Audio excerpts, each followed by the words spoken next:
All right, I do believe that we are live. Running a little late again today. That seems to be the theme of my life lately. Is just can't quite get it together.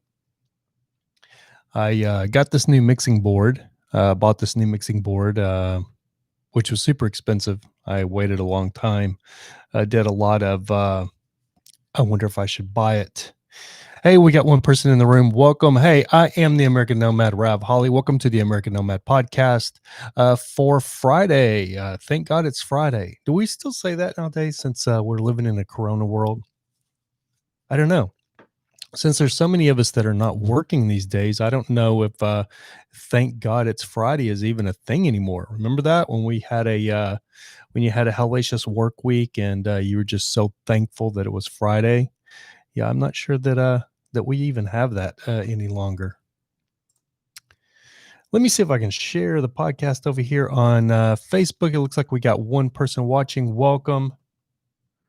Let's see. Trying to do a little bit of a random nomad. Hey, what's up, buddy? Yeah, I am back. I finally got back on. Got a new studio. Got back to podcasting. It's been a while. What's up, dude? How are you doing? I am doing great, man. How are you doing? Good to see you, buddy. Good to see you. I've been back a little while now. This is a new studio. Had some. I lost my other studios, so that kind of put me on the back burner for doing the podcast here. But I'm back now. Can you guys hear me? Okay. Hey, Amy Preston, what's going on, girl? Good to see you. It's always good to see the regulars. Does the sound good? So as I was saying, I'm running a little late today because of the simple fact I got this new mixing board, and I'm going to be real honest with you. The reason that I got the new mixing board is because it is the latest and greatest, and it is supposed to be a mixing board for dummies, for sound engineer dummies. And I am not a sound guy. I have always struggled with sound. My buddy Noah, that was just on the podcast, he's really good at sound and video. I'm pretty good at video, but when it comes to sound, I don't do too well with sound. It's always been a constant struggle for me. But so I bought this new mixer because it's a new Zoom mixer. It's supposed to be super user friendly. And come to find out, it's been 10 times harder than my old mixer. I could have just stayed with the old one. It's not been that big a deal. Uh, I did get um, I did get it to stream last night. I wanted to use this for my gaming streaming. I was having a lot of problems with my gaming streaming, and that's the reason that I actually went ahead and invested in this one. But it took an hour, 2 hours to set it up, and then you've got to unset it to do this podcast. So it's not like I can just turn it on and do this podcast and then turn it on and do the gaming. I've got to spend the time to set it all back up, and it's actually a nightmare. But it is what it is. I'm glad to have it. Can't keep complaining, right? Just got to make the best of a situation. Brooklyn English Bulldog Eve, good to see you. How are you guys doing this evening? How's everyone doing in this corona world? Are we all back to normal now? I know we're not back to normal, but are we just all back to kind of doing our thing? And I know the government wants us all still locked up, especially here in California, but I think everybody's just kind of back doing their thing, it seems like to me. I don't really know that I mean, anytime you hit LA, you get out in LA, traffic is just as bad or pretty much as bad as it used to be. Yeah, guys, please hit that like button. I would really appreciate it. Random Nomad, I thought I had you. I was pretty sure that I had you set up as one of my mods. You're set up now, Random Nomad. How are you doing, buddy? I haven't seen you live streaming in a while either. Have you been live streaming and I've just been missing it? I've been so busy. It wouldn't surprise me if you're still live streaming and I'm missing it. I'm not getting a lot of notifications. Is everybody still getting notifications? Because it seems like I don't get my notifications like I once did.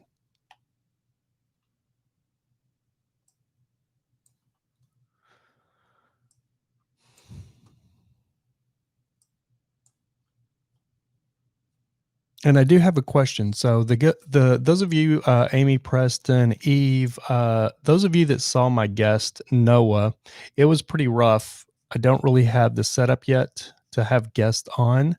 It's just I wanted to kind of have a test run of this new studio and have a guest. And I know Noah, he's one of my best friends, so I knew it'd be good dialogue to have him on. So what did you guys think of having a guest? Do you like having a guest? Do you enjoy when it's more just me? What do you guys think? Because I've set up the studio, and I'm setting up the studio. I've always set up the studio to have guests once Corona hopefully eases up some.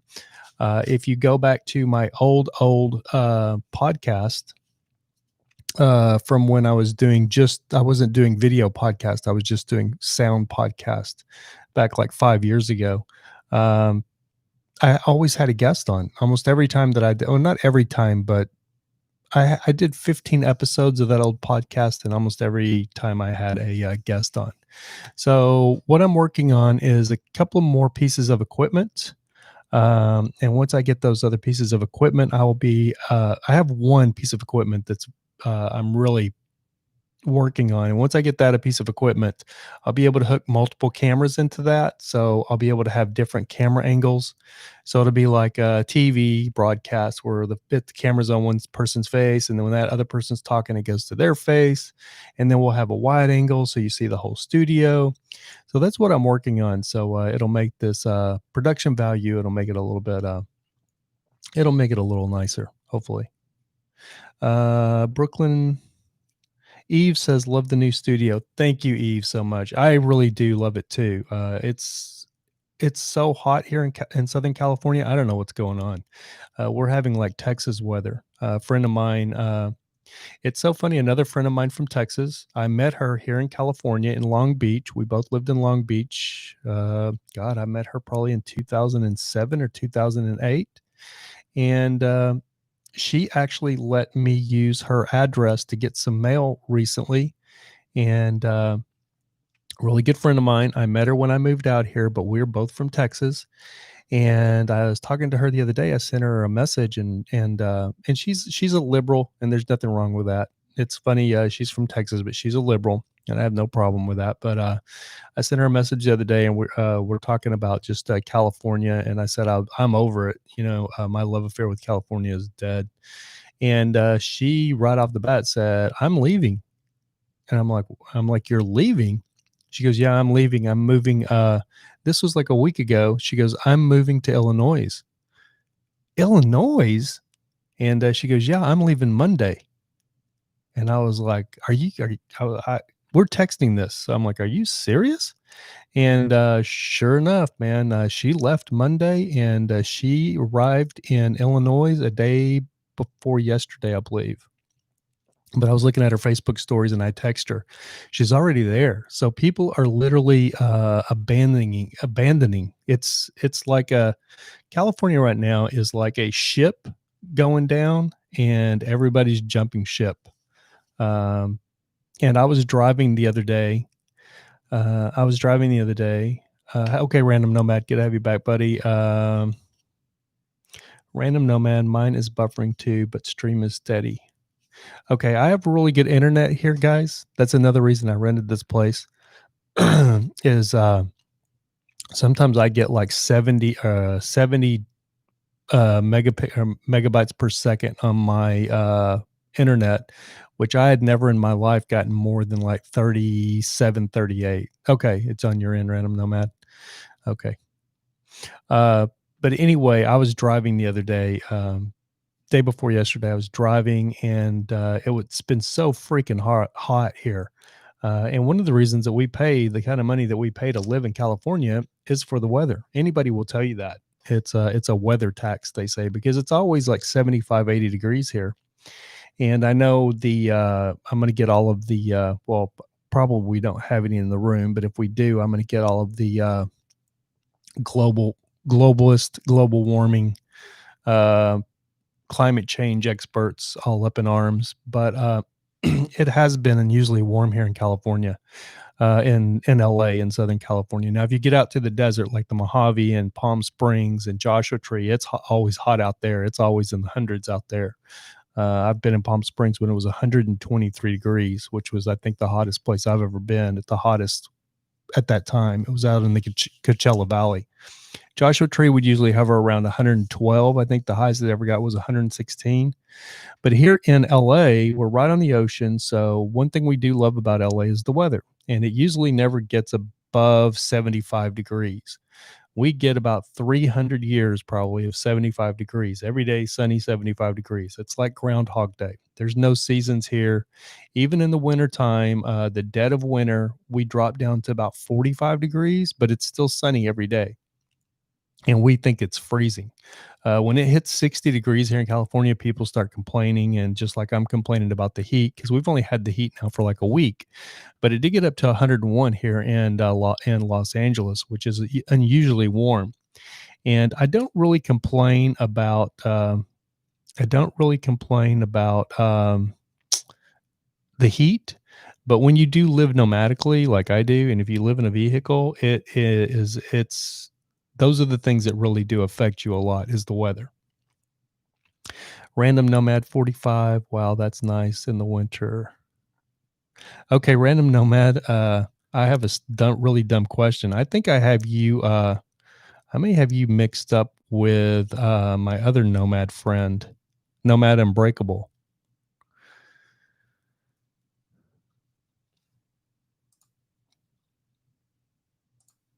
Are you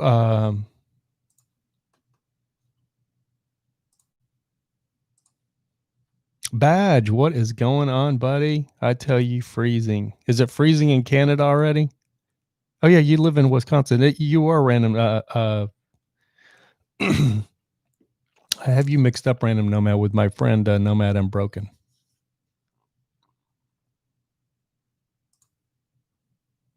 How you doing, Badge? That's my buddy Badge. Everybody needs one. If you don't know who Badge is, that guy can fix anything. He installs diesel heaters. Yeah, Nomad Unbreakable was in Arizona last time I saw his stream. Okay, Random Nomad. No, I think he's up in Philadelphia. Unbreakable Nomad. All good. There's so many nomads, it's hard to keep up with everybody these days. So anyway, yeah, my California, especially with this heat, it's just like, but people are abandoning Los Angeles. So many people are moving out, and even if they're not talking about they're moving out, they're moving out. They're just not saying anything, and they're bouncing. And it was weird because I was driving a couple of days ago, and I was driving down one of these roads here in California that we have. You see them in the movies and stuff, and intros and stuff, and it's one of those. Excuse me. It's one of those roads where it's just a long road, and there's like these really tall palm trees on each side of the road, and it's kind of that picturesque postcard California road.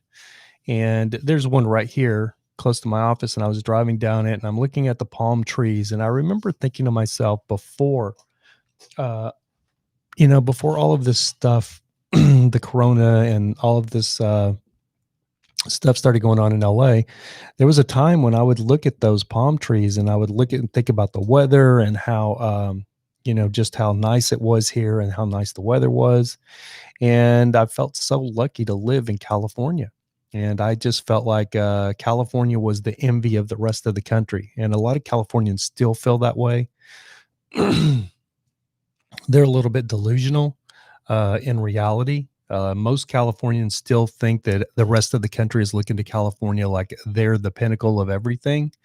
And it's actually right the opposite now. But I used to really feel lucky to live here in Southern California. But my California love affair is over. I have nothing but a negative feeling now every time I go somewhere. I was pulling into my drive the other day here at work, and it was funny because there was like a a great big dump truck that hauls asphalt parked right in the middle of it's a 4-lane road with a big, huge turning lane. So I have a big Snap-on truck, so I can pull into that turning lane and then turn into the office building here. It's not even hard to maneuver, but there was a dump truck literally parked right exactly where I had to pull in to turn. So I had to maneuver around him, and I'm kind of, complaining under my breath. But then I look around and I'm like, what am I complaining about? Because these guys are literally fixing the road. And this road out here, for us, those of us that have been to Arizona and to RTR, to the roads there in Arizona where we go to RTR, they're horrendous, but they're all little back roads. They're not like the main highway. The main highways in Arizona are really nice, but when you get out to Parker and Quartzsite into these little back roads, the back roads are really they're really really rough. Okay, my road right out here that I turn into, and this is Orange County. I'm not in LA anymore. This is actually Orange County, and this road out here is. I rode my electric bike down it the other day, and it's got the big fat tires on it. It's one of those little fold up electric bikes, but it's got the big fat tires on it. I rode my electric bike down it the other day, and it's so bad that I almost crashed a couple of times. That's how bad the road is. And I rode that electric bike all over RTR in the gravel, through the dirt, through the gulches, through everything, and never had any problem. This road out here is so bad that I literally it almost caused me to crash a couple of times. And they're finally fixing this road. Thank God. They did a tax on us by raising the fuel. Sorry, I can't get this mic just exactly like I want it. They did a tax on us by raising the fuel cost 60 cents in the beginning of 2019. And the reason that they taxed us again here in California was was saying that they needed money to fix the roads. So I can't get comfortable today. So anyway, they taxed us because they wanted more money to fix the roads. And then I really was irate because our gas prices went up because of that 60 cents. But I never seen any road work going on. And the same roads I was always bitching about are still just as bad. So uh, every time that they want more money, they say they're going to fix something here in California, but all they do is just take the money. You don't know what they're doing with it. Anytime you mention that to one of the liberal Californians that live here, they go, "Oh yeah, I've seen them working on. They're doing this and they're doing that." No, they're not. No, they're not. No, no, they're getting millions, billions of dollars in that new 60 cents. Our gases went up 60 cents. Our fuel prices went up 60 cents since it went into effect November of 2019. So it was a whole new gas tax on us. So because they said they needed money to fix the roads and the state is broke. But we can spend billions. We can pour billions of dollars into this light rail that's supposed to run from Los Angeles to San Francisco. They're over $5 billion now. And when they initially looked at this light rail train that's going to run from here in LA to San Francisco. That's not that far, 565 miles, something like that. But it's going to run, it's like this bullet train that's supposed to run from Los Angeles to San Francisco. And their initial estimate to put in this train was $18 million. That's insane. $18 million. Now think about the Cowboy Stadium, the Dallas Cowboy Stadium, which was state of the art. It was they raised the taxes on the people there in Arlington. Jerry Jones paid for some of it. The Cowboys paid for some of it. They had corporate sponsors paying for some of it to get that new stadium in Arlington, Texas for the Dallas Cowboys. And that stadium cost, I think, $1.2 billion for that entire stadium. This effing train was proposed to cost $18 billion. Okay, so here's the crazy part. $18 billion for this train. They started on this train, got to $5 billion, they've got $5 or $6 billion poured into it, and they ran out of money and they had to stop. So Jerry Brown, who was the governor at the time, raised taxes to get more money for this train. And it's just a cluster. They get to working on it. They work on it for a few months, and then something happens, and construction stops.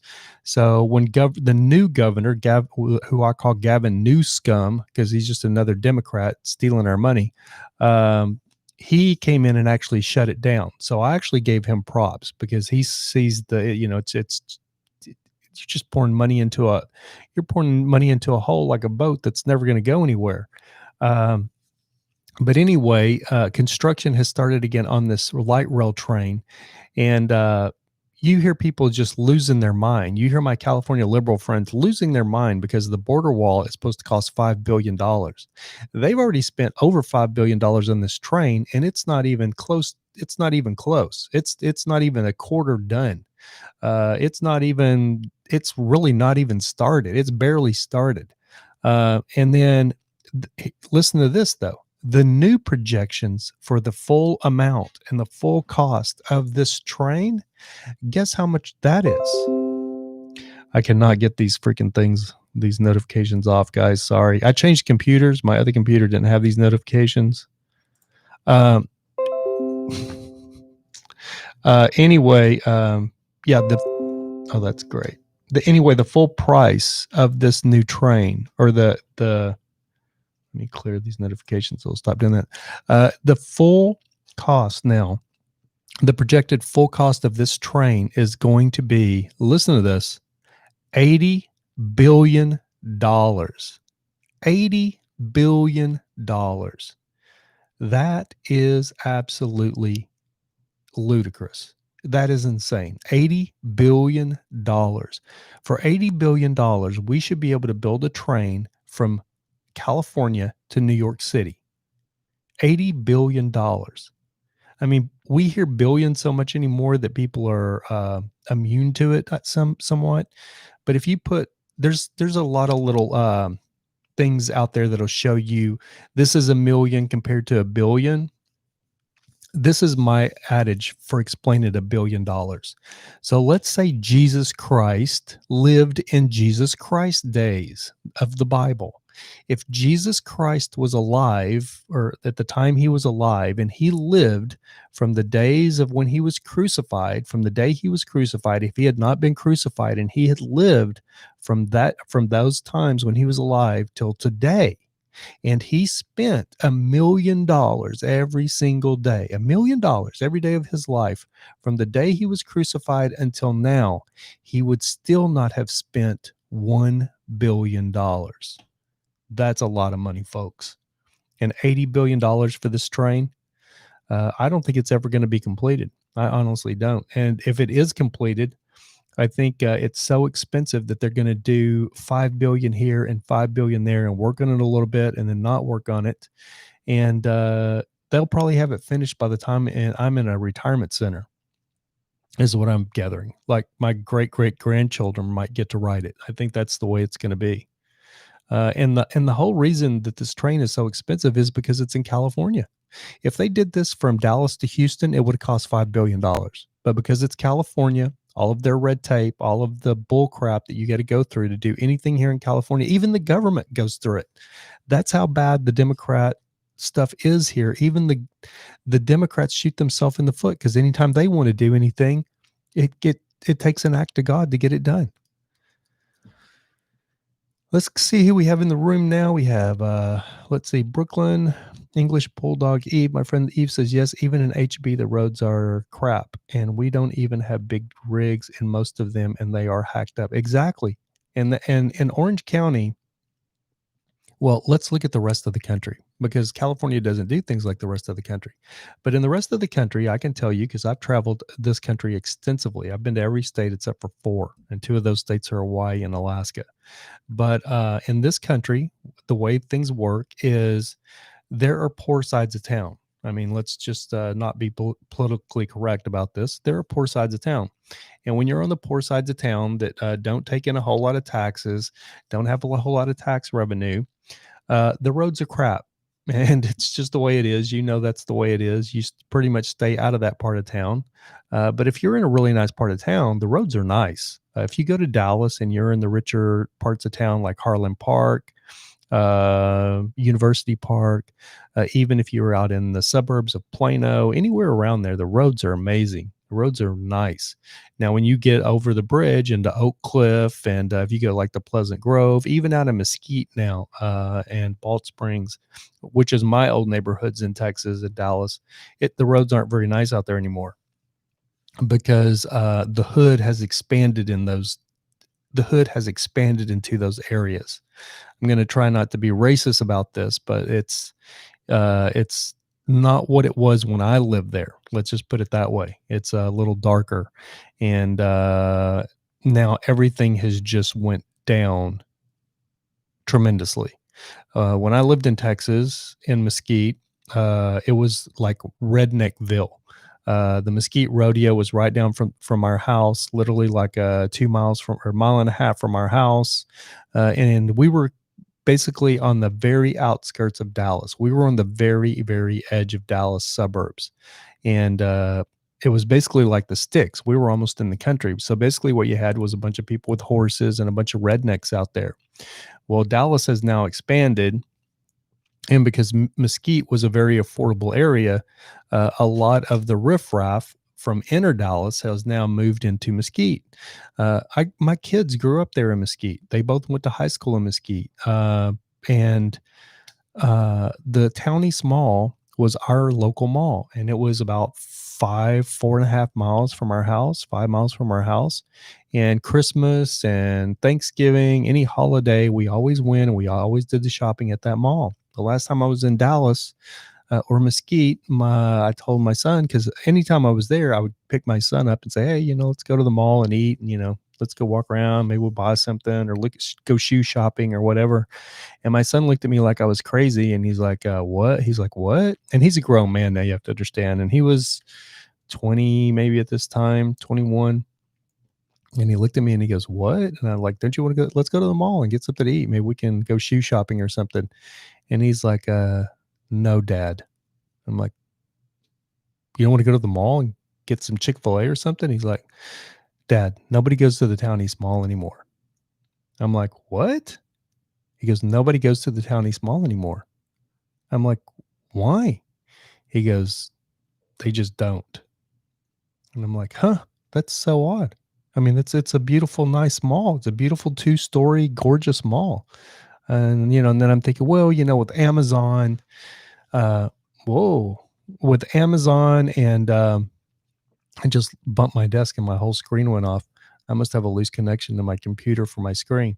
Uh, but with Amazon, I'm thinking Amazon and everything, the online shopping, the malls are hurting. They're hurting everywhere. A lot of malls are going out of business. So I understand that. But anyway, we didn't go to the mall. We ended up going somewhere else to get something to eat. And but before I left, I decided to run by that mall because I hadn't been in it in years. And I thought, it's a kind of an old time, to bring back memories, because I have a lot of memories in that mall. So I ended up stopping at the mall and pulled into the mall. And you have to understand, this mall was very new, very modern, beautiful, beautiful mall when I lived there in Texas. It's now, granted, it's been a minute, but still, it was always up, kept well. It was just a really nice mall. And I get out and I go in this mall, and it, I can't believe it. I literally could not believe my eyes. It is it I don't even know how to describe it. It's just it is very ghetto. Let's just put it that way. And I was probably the only person who was not a minority in the mall. And there were people running around. I sat down to get on my phone at one point because I wasn't getting good reception. So I sat down by a Apple store to be able to use their free internet, or maybe it was an Apple store, but one of the stores that had free internet. I sat down by the store and there's kids literally throwing ice cream at each other. They have melted ice cream in their cups, and they're throwing it. They're putting it in their spoons and they're throwing it. And it's just they're in the little playground area, and their mothers are just sitting right there watching and just think it's funny. And this ice cream is going on the furniture. It's going everywhere. And it's hilarious. And I said to myself, like, what in the world is going on? And my sister, my stepsister lives there in Dallas, and we all moved up there about the same time back in the late 80s, and they are moving away. They are all moving away. They now live like 30 miles from Dallas. So all of my good friends that lived in Dallas are all moving outside of Dallas because it's getting so rough. And the problem is, it's because the inner city of Dallas, the whole city council, everything has been taken over by Democrats here in the last 15, 20 years. And Dallas, just like every city, is sliding down fast. Brer Rabbit, corrupt criminal politicians are everywhere, but they learn from California. You are so right, Brer Rabbit. I still have my liberal friends and I still love them to death because most of the people don't understand the politics. Even, here in California, a lot of people are there's so much other stuff to do that they're not really embedded in the politics. So they just, go, I'm a liberal because they think everybody all inclusive. They think when they think of conservatives, they think of, a racist bakery that won't bake gay guys cakes for their wedding, and that's what they think all conservatives are. So, they're all inclusive and love everybody. And that's one of the things I did love about California when I moved here is people are very non-judgmental when it comes to like your hair. Like if you have long hair, nobody cares. Like when I was growing up in Texas and I had long hair, I've literally had older gentlemen just come right up to my face talking crap. Like I'd pull over for gas in a convenience store or a truck stop or something, and these old timers would come up and literally start asking me questions. You trying to be a girl, boy? We get that hair so long for? Well, men don't wear their hair like that. Well, you get your hair so long for, kid? That crap. And I hate that stuff about Texas. And you don't get that in California. I mean, your hair can be pink, purple, orange, nobody cares.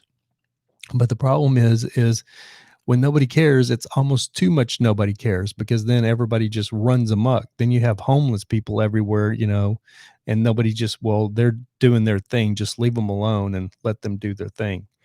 Random Nomad, you'll be right back. Yeah, no problem. Amy Preston says, I'm really surprised Dallas is not in the headlines more like New York and these other cities full of riots. Yeah.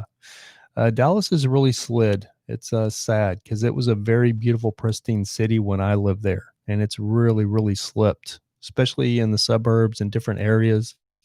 And, the urban sprawl, just like Detroit, as the inner city spreads out of inner Dallas and moves into the suburbs, the white people pick up and move further out. And now the white people are moving way further out. So there is a buffer zone between them and Dallas. It's crazy. And my friends that live in Dallas, that actually live in Dallas, are trying to move out of Dallas, to get out of Dallas. So it doesn't matter what city it is. When it's ran by Democrats, it suffers.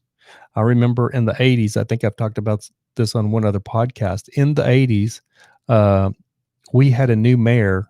Her name was Laura Miller. I'm not the 80s. I'm sorry. The 90s, the late 90s, I guess. When was it? No, early 90s. I can't remember. I'd have to Wikipedia it. But it was before I moved out of Dallas. We had a new mayor, and she came in. And if you're not familiar with Dallas, Dallas has a beautiful downtown area. But in the 80s, when I moved to Dallas, the late 80s and 88, if you went to downtown Dallas on a weekend, there was nothing down there. There was nothing going on in downtown Dallas. And moving from small town Lubbock, I thought that was going to be one of the coolest things about living in a large metropolitan city like Dallas was, you see all of these movies of Los Angeles and New York and Miami and Chicago, of all these huge downtown areas and people doing their Christmas shopping down there at Christmas time, and just these big metropolis areas with these huge downtowns that are just always flooded with people. Dallas wasn't like that. You could go downtown Dallas on a weekend and it was tumbleweeds. You might see 15, 20 people walking around down there. It was just nothing going on. The only place there was anything going on, there was three places, was Deep Ellum, which is on the very outskirts of downtown Dallas. And Deep Ellum is a club district. It's a nightclub district. So at night, there was always stuff going on because that's where people went to the nightclubs. So in Deep Ellum, there was always stuff going on. And then you had with the West End, there was always stuff going on, which was the West End was kind of like the tourist area for downtown. So if you went downtown to the West End, it was called Dallas Alley.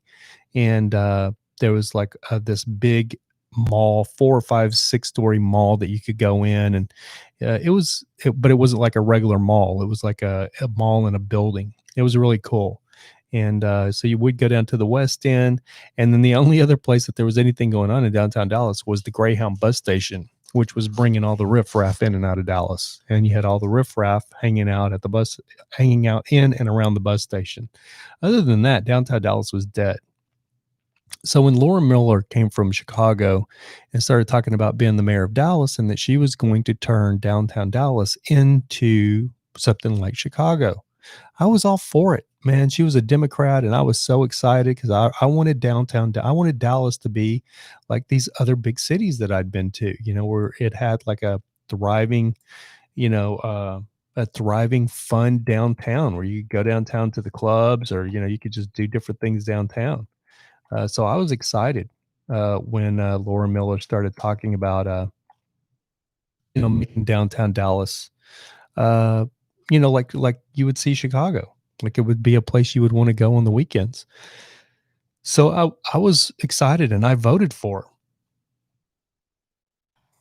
And one of her other major things, first points of business, or her policies that she wanted to do, was another thing that she talked about Chicago, was she wanted low income housing to be everywhere. And in Dallas at that time, low income housing mostly was in Oak Cliff, which is South Dallas, Oak Cliff, and then Pleasant Grove were the three low income, which you would call bad areas.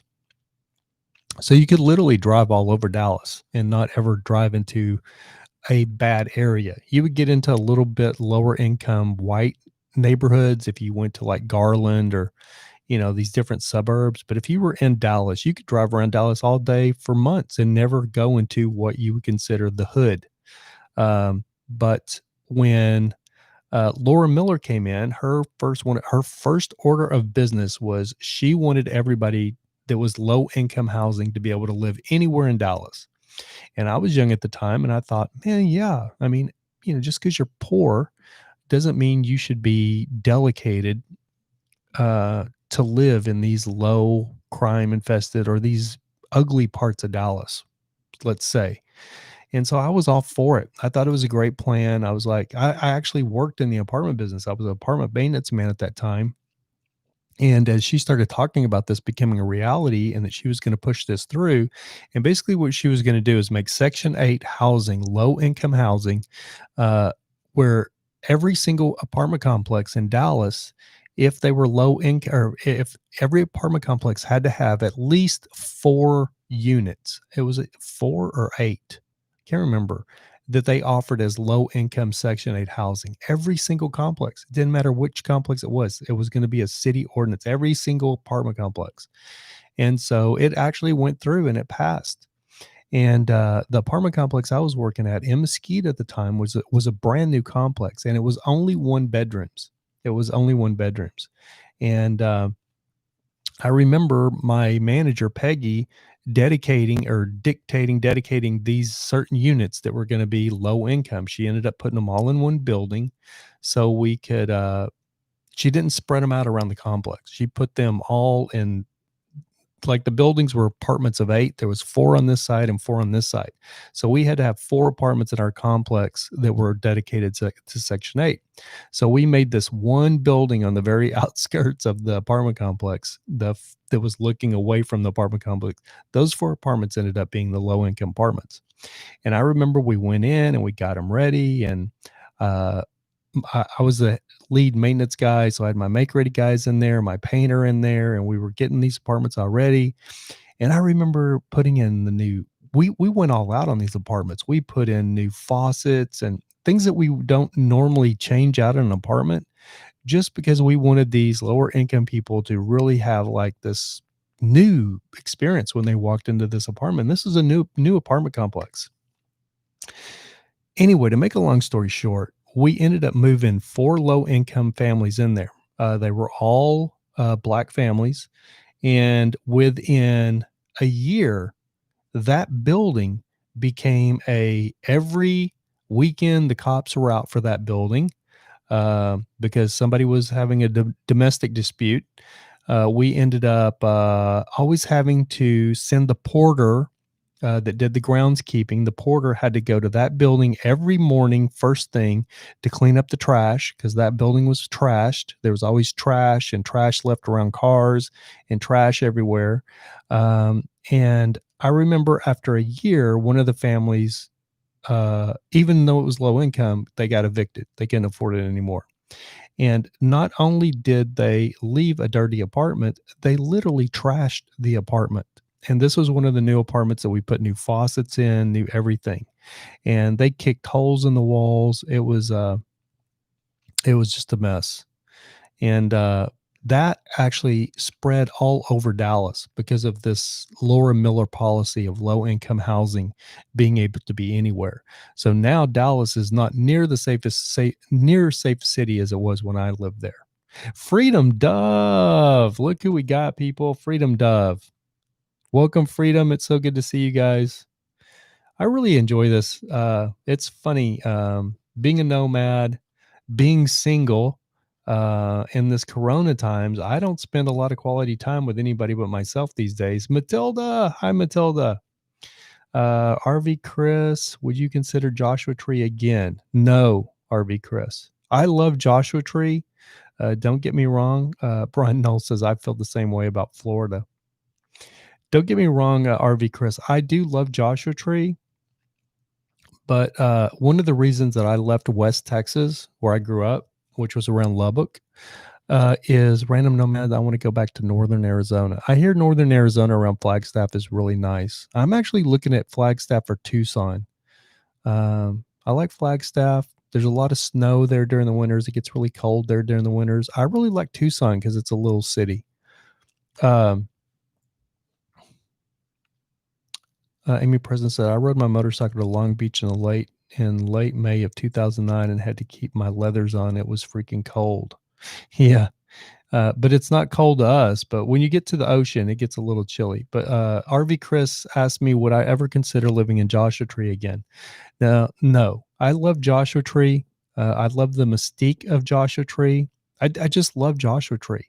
But living in Joshua Tree, one of the reasons I left Texas, West Texas, is because the wind blows there like it's nobody's business. Anybody that's ever been to Lubbock, Texas and spent any time there, I'm not talking about little windy days. I'm talking about 40, 50 mile an hour gusts. It does the exact same thing in Joshua Tree. Anytime you get into any of these heavy desert climates, and Joshua Tree is right in the Mojave Desert, you could wake up days and the wind was blowing 40 miles an hour.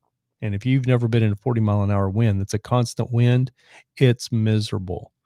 And we would have I remember one time in Joshua Tree, I think the wind blew for 5 days in a row.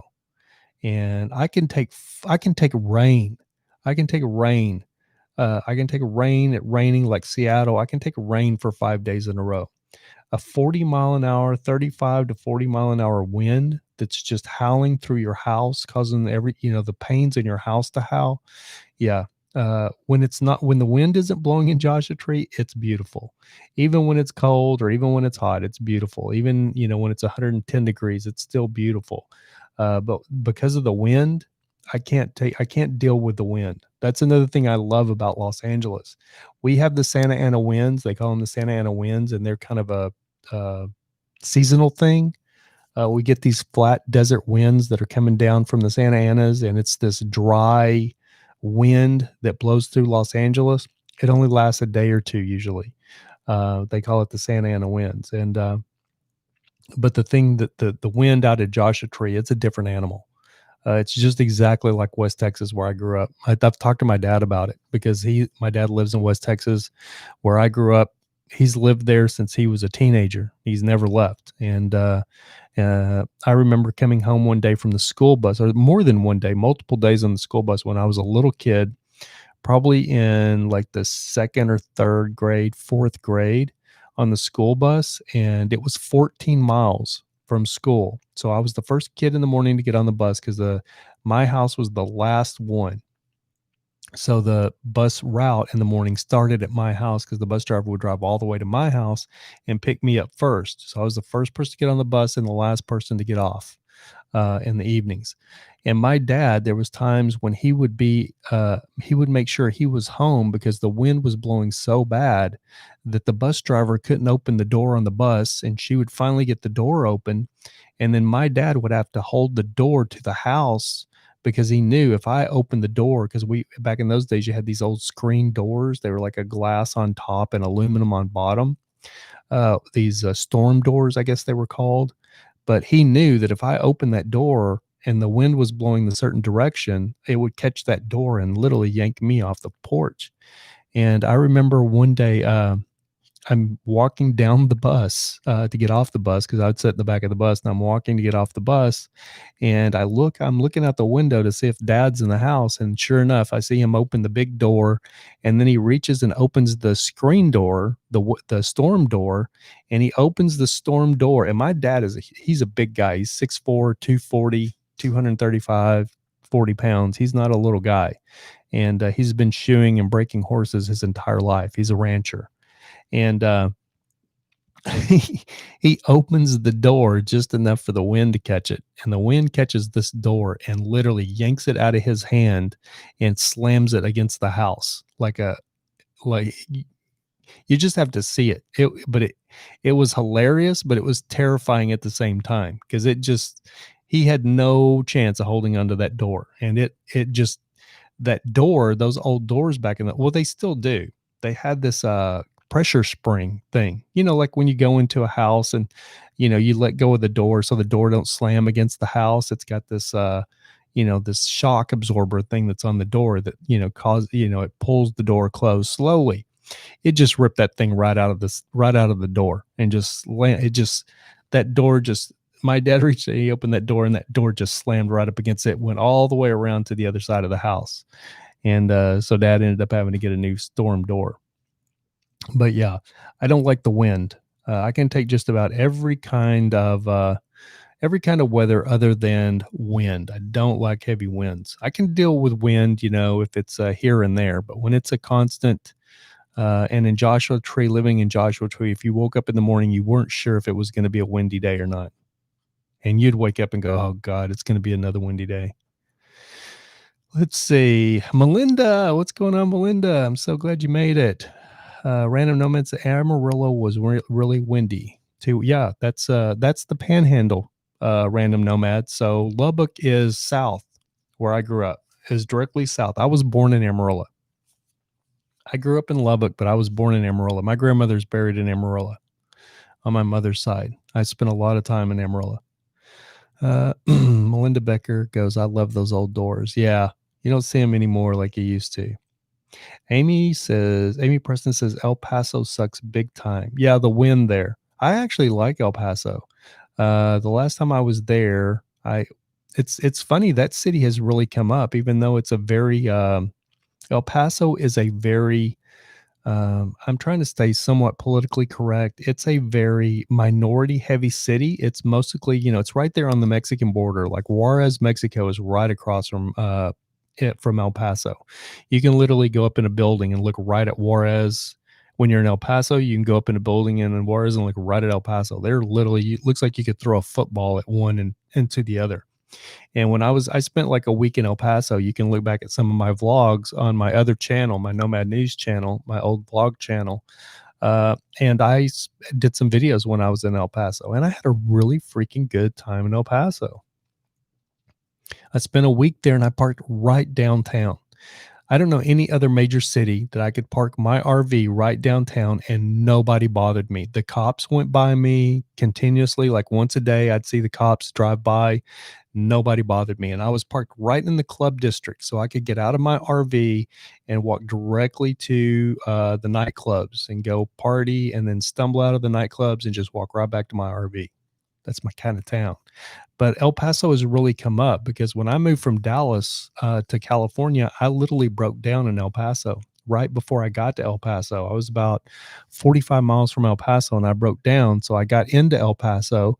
I'd never really been to El Paso at that time. I'd just been through it a couple times driving on the interstate on 10, but I'd never really been to El Paso. And I remember getting into El Paso and I had to go rent a U-Haul truck because I was moving to California and the truck that I was driving, my rig broke down. So I had to get a U-Haul. I rented a U-Haul and a tow dolly and towed my whole rig on into California. But I got into El Paso. I got a ride into El Paso and was dropped off, and I had to call a taxi cab, and this freaking taxi cab shows up, and it's like a taxi cab from Juarez. There's no air conditioning. It's 100 degrees in El Paso. There's no air conditioning in the taxi. The taxi driver barely speaks English, and he's got like carpet on the dash, like pink carpet on the dash of his taxi. He's got like one of those hula girls. He's got some kind of like Christmas tree ornamentation that's hanging down from. It was insane. I was like, where am I at right now? I feel like I'm in Mexico. And I remember he takes me to the U-Haul place, and we have to go down. We're driving, and we go off the pavement onto this old, dusty, dirty dirt road all the way down to the U-Haul, and the U-Haul was on this dirt road. And I was like, man, if I ever come back to El Paso, I don't care if I ever come back to El Paso. And that was like in 2005 or 6. And El Paso has changed a lot. It's really come up a lot. It's a lot nicer. The downtown's nicer. It's a lot nicer city than it was when I broke down in it. We're going to run this thing for 1 hour today, guys. I've been telling myself we're going to do this an hour. So we just crossed 51 minutes. Let's go back to the room. We got 13 people in there. We need one more person in the room because 13 is not my favorite number. We got 7 thumbs up. If you haven't hit that thumbs up, guys, please be sure to hit that thumbs up. I appreciate it. Amy Preston says, talking about the weather and the wind in El Paso. Yeah. Anywhere in West Texas, that's West Texas, Amy. Anywhere in West Texas, you're going to get that West Texas wind. Random Nomad, I'm busy at work. Did I hear you say something about Amarillo? Yeah, I used to live. I was born in Amarillo. I grew up all through that area. I mostly grew up in Lubbock, but I was actually born in Amarillo. But all my family is just south of there in Lubbock. But that whole area is very, very, very windy. Freedom Dove says, sounds like a fun taxi trip. It wasn't, Freedom Dove, because it was too hot. It was like 100 degrees. I couldn't wait for the taxi to get there to pick me up because I was looking forward to some air conditioning. And then he had no air conditioning in his taxi. Hacking Hollywood. Hey, bro, I think you're out of focus on the camera. Oh, great. That's great. Let me move in. I keep moving in and back and forth. Is that any better, Noah? What's going on, Noah? Did you guys make it to Oklahoma? Do I look out of focus, guys? Yeah, I do look a little bit out of focus. I think the microphone's in focus, and I'm a little bit out of focus. I would have to do a lot of finagling right now to get the camera in focus. So we'll just have to deal with the out of focus. I hope you guys can hear me okay. Yep, we're here. So you guys made it to Oklahoma. How's the weather in Oklahoma right now? So anyway, for those of you that don't know, my buddy Noah, I think the reason I'm out of focus is because I moved back. I was trying to get more comfortable. I think I'm in focus now. My buddy Noah that was on the podcast the other day, Noah says humid, but I like it. Yeah, it's a lot. Oklahoma is a lot different than LA. So my buddy Noah Sargent that was just on the podcast day before yesterday, he's actually in Oklahoma. He went to visit his brother and sister-in-law in Oklahoma. They moved from, I don't know, maybe Texas. And no, my buddy Noah, we didn't talk about this on the podcast, but he's originally from Texas. We met on the set of American Horror Story, but one reason we hit it off so well is because he has a toy hauler, and he was wanting to stay around set. So I told him that's what I did instead of having to travel home every night.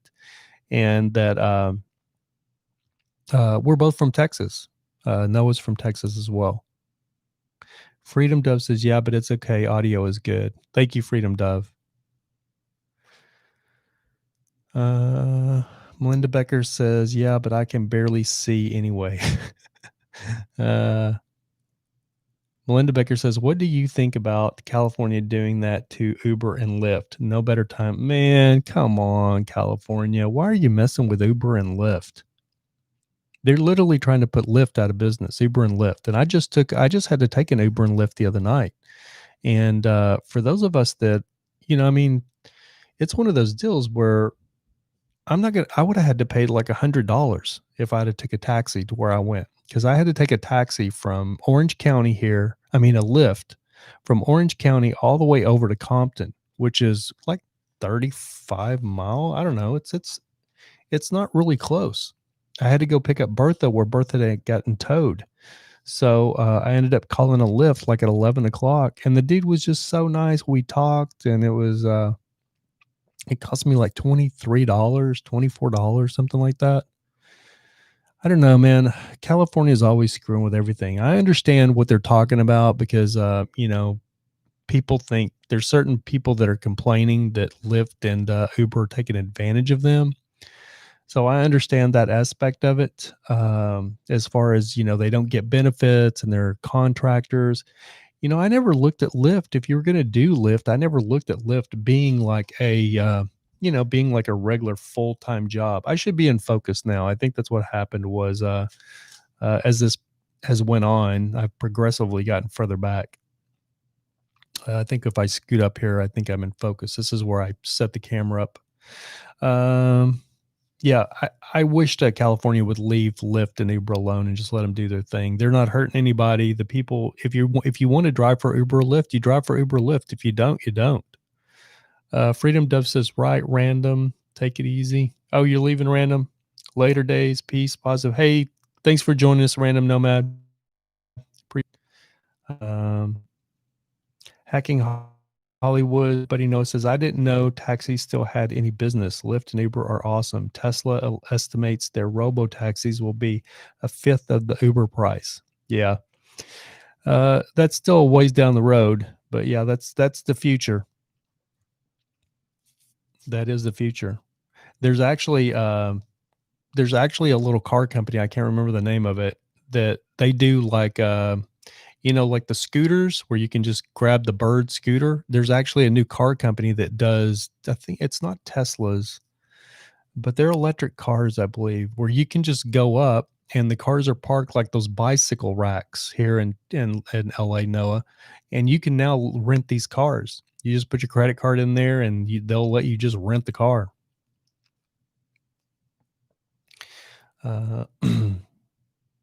Still have Bertha. Yes, I still have Bertha, but Bertha is sold. I'm just waiting on a new title to come in, so I can change the title and give Bertha to the new owner.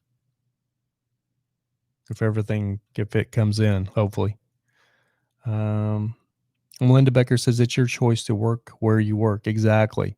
You know what the stipulations are. And the guy that took me over to Compton the other night, the Lyft driver, he loved it. He had a regular full-time job, but because of the corona, or no, I think he said, I can't remember, but he told me that he had never had a really nice vehicle. But when he decided to start driving for Lyft, he used the added money to be able to buy a newer vehicle. So he had a really nice new vehicle. And he said the only reason he drove a new vehicle is so he could drive for Lyft. And the Lyft money paid for the vehicle. Random Nomad said, all good. The company may be Aptiv. Yeah, I can't remember. That doesn't ring a bell. But yeah, there is a new company here that rents cars. You can just walk up and rent it like you do the little bicycles. I seen them in downtown LA. I started to rent one the other day and just go tool around it and see what it was all about. But as far as if you get, I know my buddy Noah, he's really into technology and stuff. But if you go and if you really read into like the new self-driving trucks, the new self-driving taxis and all of this stuff, that stuff's way down the road. Everybody thinks that stuff is 2025 away. I think it's probably 2045 away. We'll be lucky to still be alive to get to see it. I will.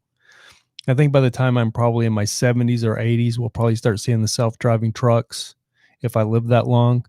But I don't think we're going to have self-driving semis I think if you're born, I think a baby right now might get to see the self-driving trucks. That might start being implemented by the time a baby becomes like 23, 24.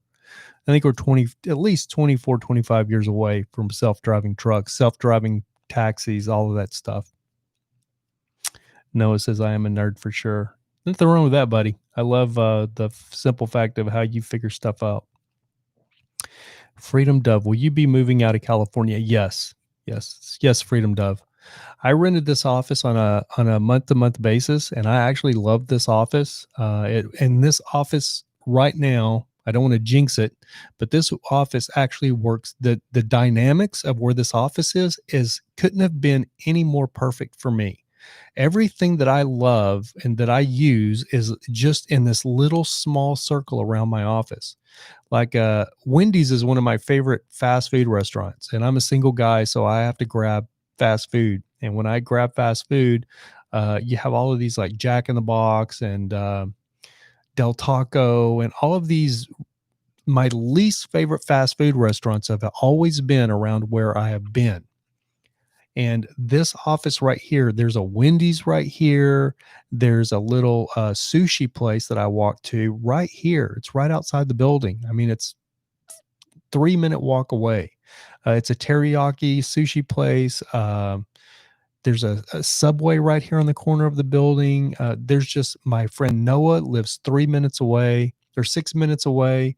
As soon as this podcast ends, I'm going to my friend Kim and Brent. They have a beautiful, beautiful, beautiful house, and it's 3 miles away. It's just 3 miles from here. So all of everything right here. So my last hurrah for California, I couldn't have picked a better place. And I'm away from the heavy crime areas, people trying to break into my truck every night now, which I'd never had a problem with that until the whole defund the police thing. I'd never really had anybody try to break into my truck where I was parked over at my work. But as soon as the riots happened, it was almost every night. I pulled my gun on 2 people within in a month. One of them busted the window out in my truck, and then he was trying to open the door. So I just reached over and slid the door open for him. And I'm standing there, and this is the tip of my shotgun, and this is his face. So my shotgun was really right in his face. And he had just broken my window. So it took everything in my soul. There was nobody around. I could have shot him, started my truck. It was the ghetto, south, South Central LA. I could have shot him in the face and blew his head off and just started my truck and drove away. And I doubt anybody would ever know I would ever gotten caught. But luckily I had as mad as I was, I had a moment of clarity and said, I don't want to live with that with the rest of my life. It's just a broken window. So I just said I had to get the hell out of there, and I had to get the hell out of LA. Anybody that's in LA right now, you're a fool. You're lucky because you're probably going to get robbed, mugged, raped, something, because the crime rate is going through the roof in LA. Same thing's happening in New York, both of those cities. If you do, I think New York City shootings is up 160%, and Los Angeles, they're up 200%. And the sad part about it is, as the crime increases in LA, it will eventually start creeping out here to Orange County. Right now, Orange County is nice and calm, but as things deteriorate in LA, it's going to move this way. So yeah, I am going to be leaving LA. I just got to figure out when and how. I just want to talk really quick. It's already an hour. I want to talk really quick about my buddy Jeff, Generator Jeff. I guess he's got a new girl that's helping him out with his business. I think her name is Sam. He sent me a message saying he was going to be talking about this. So, I said I'd be talking about this. So anyway, he's got the bus that I want in Florida. If anybody saw the Bluebird Blue bus, he owns that bus. But Generator Jeff also owns like a big Provost. I don't know if it's a Provost, but it's like a big, celebrity tour bus, one of those big $300,000-$400,000 tour buses. He owns one of those as well, and he's full-time in Florida in his bus. But he also owns the bus that I want, the Bluebird, that was it was a blood bank bus. Yeah, so it's got the generator built in it. But Jeff actually he finds generators, or he'll find an old RV that's being junked out, and he'll pull the generator out of it, recondition the generator, fix the generator up, make it look like new, and then sell these generators. That's why they call him Generator Jeff. And the bus that he has, the Bluebird that he has, he ended up buying the bus for the generator. And then the bus was so nice, he didn't want to pull the generator out of the bus because it's a beautiful bus. And so that's why he has the bus and the generator for sale. And I hopefully will get that bus. I think it'll be a great bus for me to actually build out. And this, if that works, this will all transfer into that bus. I'll move my office into that bus and start living on the road and doing the show from the road. The main thing with doing the show is internet, and is yeah, you're very right, Freedom Dove, BLML, and what you said about BLM, and but that your comment is hidden, Freedom Dove, and I'm not going to show that comment because if I do, they'll completely demonetize this video. YouTube will. They demonetize every single one of my videos, every single, even my video that we just had. I just had Noah on. As soon as my video, as soon as this will be over, uh, it should go live on YouTube. But every one of my videos is demonetized as soon as I quit the podcast here. As soon as I turn it off and I end it, it'll be demonetized, and I have to go in and do a thing to get a person at YouTube to look at they'll review it before it goes live. Yeah, it's okay, Freedom Dove. I have to be very careful about what I say. That's why I use very little profanity. I try to be completely family and YouTube friendly, but even there's certain trigger words. I think even Trump, I actually believe Trump is a trigger word. I think Trump in your video, it'll automatically be demonetized. It's actually like a war that we're fighting. The liberals control everything. That's a big part of conservatives' problem. I mean, if you're not going to create anything, but you're going to use all these liberal platforms to whine and complain like we do, we need to start, conservatives need to start building things themselves. People don't realize this, but Elon Musk is a conservative. People don't know this. They're just figuring it out. And that's why you see the liberal media just slamming Elon Musk now on a daily basis, because Elon Musk he's a conservative. He's a Republican. But instead of building, SpaceX or whatever, maybe he should have built a Facebook.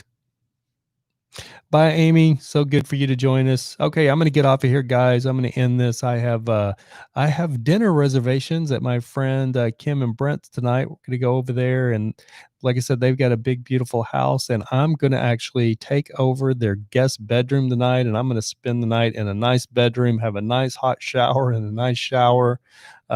It's been super hot here in LA, and it's been a little bit miserable trying to sleep at night with no air conditioning when it's 90 degrees at night.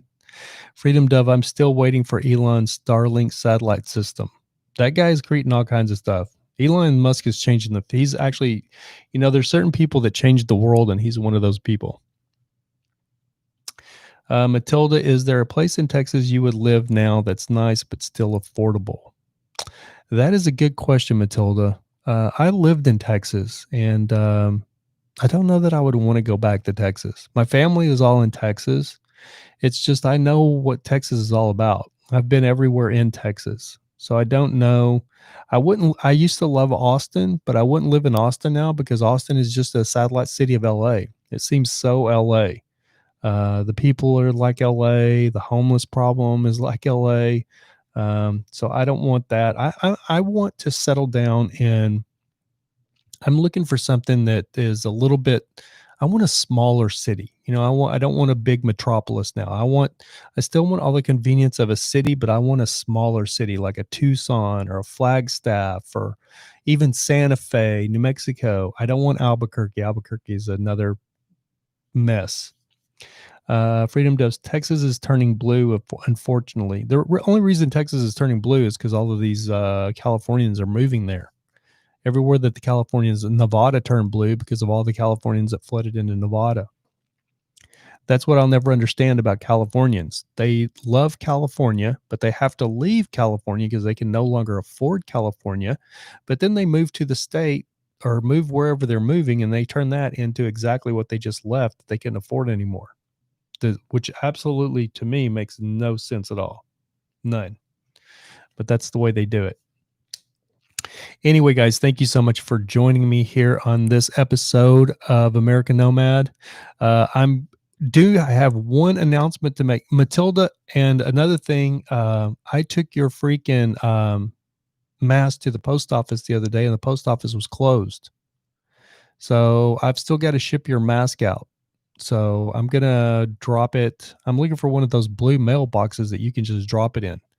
And I still have two other masks available. I'm going to be figuring out some kind of little something I can do to give those other masks away that I have.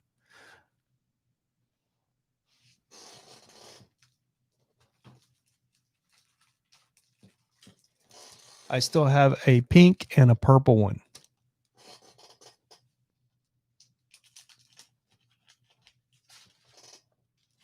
I think most people are pretty anti-mask on my show, but if you ladies do like these masks, I'm going to be figuring out something to give those away. And so I just wanted to say really quick, I was going to try to do the show at 7 p.m. today. Those of you that are on my Facebook page, I do the show at 7:30, but because of the people that are on the East Coast, it's 3 hours difference. I'm going to try to move it up to 7 p.m. So if you noticed on my Facebook page, the new Facebook, if you don't know this, Facebook's getting ready to change, and it's changing big time. And I've seen they send me all of the new. I'm a beta tester for Facebook, so I get the new Facebook before anybody else does. So I've already looked at the new Facebook, and I actually like this one. I've like threw a fit like every single time Facebook has changed their whole format, where you don't know where everything is because they can't leave well enough alone. But they've changed it this time, and I actually like the new one. I think it looks cleaner. It looks I do like it. It doesn't work very well yet. I went over and I switched my Facebook to the new Facebook, and then I went to make a post yesterday, and I hit my post, and it wouldn't even let me post. So I had to go back to the Facebook Classic. Freedom Dove says, I hate masks, but they are a necessity sometimes. I will definitely wear one in order to vote in person if needed. Hey, amen on that, Freedom Dove. You know, I actually wear a mask, and here in California, I have these, I think everybody sees these, you know what I mean? And I started out with two N95 respirators, but once they wore out, I went to these, and these are literally a piece of crap because these little things are glued on. They're made like in India, and these masks are just junk. But if you need one in a pinch, they're great. Now, what I love about the cloth mask is you can just put it in your pocket and you don't even know it's in your pocket because they're really light. They don't do anything. Now, if you're really worried about catching coronavirus, you need to go with like a real N95 respirator mask because these little masks, they don't do anything. These little cloth masks and stuff, I can breathe right through them. When I put the N95 respirator mask on, those big ones, you know, the big white ones that you see with a little metal clip right there, when I would put those masks on and I would try to breathe, it fogs up my glasses because your breath doesn't go through that respirator because it doesn't let anything in and anything out. So it was miserable trying to wear one of those damn respirators because it fogged my glasses up. I'd be driving, or, you know, if I got in or if I was opening a door or trying to look at something, I'd be breathing and fogging my glasses up. I remember I got up to pay like at a 7-Eleven, and I breathed and it fogged my glasses up, and I'm trying to look at the machine to pay, and it was just a pain in the butt. These little cloth masks, they don't do anything. You just breathe right through them.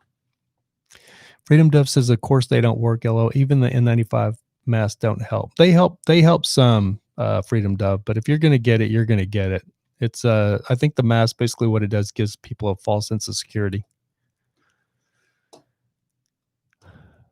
that they just think they're immune because they have a mask on, so there's no way for them to catch corona. Which, when I got coronavirus, I was wearing an N95 respirator every single day. I wasn't going outside without it because I was super paranoid.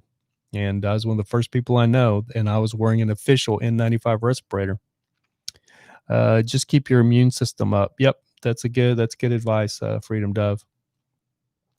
Okay, so back to my point. I got to rambling. I'm going to be doing the show at 7 p.m. I'm going to cut the 7:30 off, and we're going to do it at 7 p.m. on Monday, Wednesday, and Friday. I know the other day I said on I think the last podcast I said Monday, Wednesday, and Thursday, and that was just I misspoke. It's going to be Monday, Wednesday, and Friday at 7 p.m. And then I may do, depending on what's going on the weekend, if I'm bored and I'm in the office, there's nothing going on, I may do some prize shows on Saturday or Sunday, one of those days, but I'm not putting those days on the schedule. So right now, for everybody that's listening, the show hours now are going to be, I'm going to try this. I'm not saying that's going to stay like this because I'm just trying to find the best dynamic for everybody where it's good for everybody. So Monday, Wednesday, and Friday, 7 p.m. We're going to cut off the 7:30 and go to 7 p.m. I think it'll make it easier for everybody. So that's going to do it, guys. Melinda, I get sick using mask. I have the big respirator and I got sick using it. Yeah. The other thing that people don't understand is with the mask is the simple fact that they're not saying it now, but used to, when you got a mask, it would say on there, it's only good for 2 to 4 hours or 2 to 6 hours or something like that. Maybe it was 3 to 6 hours. I think 3 to 6 hours wearing a mask, and you're supposed to dispose of it and get another one. And everybody's just wearing these masks until the wheels fall off. They're not changing them. They're putting these dirty masks on their face. That's got to be just about as unhealthy as everything, because I carry my mask in my pocket, so that can't be the cleanest place. And then I take it out of my dirty pocket and put it on my face. It's not healthy to rebreathe your own breath. Yeah, exactly. Yeah. I'm not a fan of the mask. I'll be glad when November comes around and the election's over so we can all get back to no mask. Well, that's if Biden wins. If Biden wins, the whole dynamic's going to change. For the liberals, the clouds are going to part and the sun's going to come back out, and everything's going to be good in the world for them again. They won't be complaining about coronavirus, or they won't be complaining about Trump. They won't be complaining about anything, because they'll think everything's good. Orange man, bad orange man's gone now. Everything's good. Okay, guys. We still have 12 people in the room. 12 thumbs up. Thank you for joining me, guys. Freedom Dove, Melinda Becker, Matilda, Brooklyn Bulldog Eve. Thank you. My buddy Trav from Chevy Life, Hacking Hollywood, Noah, Random Nomad. Trying to go back through the comments. And I don't want to be last little bit of news. I don't ever want to be branded an e-beggar. That's what you get that's one reason that I kind of step back. Briar Rabbit, going through the comments. Brian Knoll, that's kind of a badge. Everybody needs one. All you guys, thank you so much for joining me this podcast. Last but not least, I never wanted to be branded an e-beggar. I've never asked anybody for any money. I've never said, hey, guys, can you send me money through my PayPal? Or, my truck broke down. I need money for this. I wasn't raised that way. I don't like, it's not my style. But I am going to be setting up a Patreon. I have it set up. Matilda was actually my first Patreon. She subscribed to my Patreon, and she's my only paid member. I love you, Matilda. It's great that you got the mask, because you've been my only Patreon now for 6 months. But I've never promoted the Patreon. I set it up probably 5 or 6 years ago and then never used it.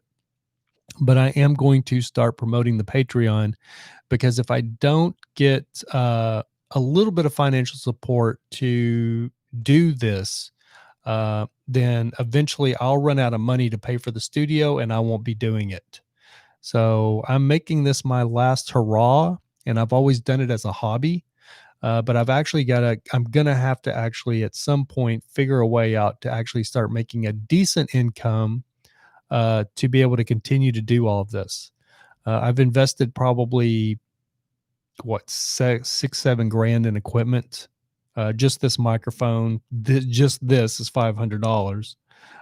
This arm right here that it's hooked to was $100. These were $100. This new mixer I just got yesterday was $400. This monitor that I'm looking at this on is $2,000. This other monitor is like $300. So it's just I've invested the money in it, and I've always done it because I just love doing it. But I'm going to have to get to a point of coming up with a way to make a little bit of money on it, enough money to cover the overhead of this office and to eat. Or it's all gonna go away. So this is basically my last hurrah of trying to do the YouTube thing. I keep doing it, and then I spin my wheels, and then I burn out on it, and then I disappear for 6 months, and then I come back and try it again. And now when I was in my other studio, I was always under the pressure of having to work and having to perform and having all of my other stressful duties, and then trying to do this. With Corona, I don't have all that in the Corona world. So this is my job. And that's the way I'm looking at it. And I was literally in the office till 6 o'clock this morning, working on other stuff. Oh my gosh, Sumner Travels. Thank you so much. I appreciate that. Sumner Travels just hit me with a $10 donation super chat. Thank you so much, Sumner. That's really not what I'm talking about, guys. I'm not asking for direct donations, but when I do get my Patreon set up, I'm going to do it. It's funny when I set it up because I set it up like I was so greedy when I set it up. I'm almost embarrassed to look at it now because like you could put these tiers of money, and it was like I would look at other people's and theirs would be like $1, $5, or $10, and I was a greedy bastard because I made mine like $25, $35 or whatever for monthly thing. I basically think I'm going to make it really simple and do like $1, $5, and $10. And then I'm going to figure out different perks, or I'm going to do like maybe one show a week that are just for the Patreons, that are just my Patreon members. All the giveaways that I'm doing, like the mask that I have now, I'm going to be doing other giveaways of better stuff, and that'll be for all the Patreons and stuff like that. So I'm going to try to do it like $1. I mean, if I could get 1,500 people to pledge $1 to the Patreon, I'd be set. I'd be okay. Again, thank you so much again, Sumner Travels. I super, super appreciate the super chat. I usually will do you a text thing in the bottom, but we're getting ready to end the show. Exactly, Freedom Dove. It all adds up. So my whole deal is if I can work hard on this thing and get it where it's a mediocre popularity, and let's say because this channel has 6,000 subscribers. So if half of those people subscribed $1 to the Patreon, that'd be $33,000. That's well more than enough for me to survive on. Even if I can get it up to with my YouTube earnings and with the Patreon, if I can get it up around $800, I mean, that'll be skimping it. I'll be eating a lot of ramen noodles, but I could live off that and still continue to do this. I hate talking about money, especially when it comes to YouTube, because they'll brand you an e-beggar. Freedom Dove goes, Chrome from Van City Van Life makes a living on YouTube, but he uploads every day and has a Patreon. Yes, he does, Freedom Dove. That guy's worked his butt off. Him and I started the van life thing. I was a little bit before him. He came after me with the YouTube, but that guy's put in the work. He's done a lot more work than I have. So it's definitely deserving. Freedom Dove, I think you should go on with Nomad News. I actually do plan on bringing Nomad News back here, Freedom Dove. As soon as I've got my studio where everything is, I just got all moved in, but as soon as I have everything figured out and everything is organized and everything where I can start doing new Nomad News again, Nomad News is really going to be my premier show. And then this will be on my other Nomad News channel and then on here. Yeah, Random Nomad, I'm still alive, but I'm getting off right now. I meant to every time I say I'm going to shut this thing down in an hour, it always carries over. Anyway, guys, that's going to do it for this episode. Thank you again so much, Sumner Travelers, for the super chat, the $10 super chat. I really did appreciate that. And we will see you guys Monday, new time, 7 p.m. For the next episode of American Nomad. Random Nomad says, well, peace and positive vibrations later days. Thank you, Random Nomad. And remember, guys, keep looking up because that's where it all is. Peace.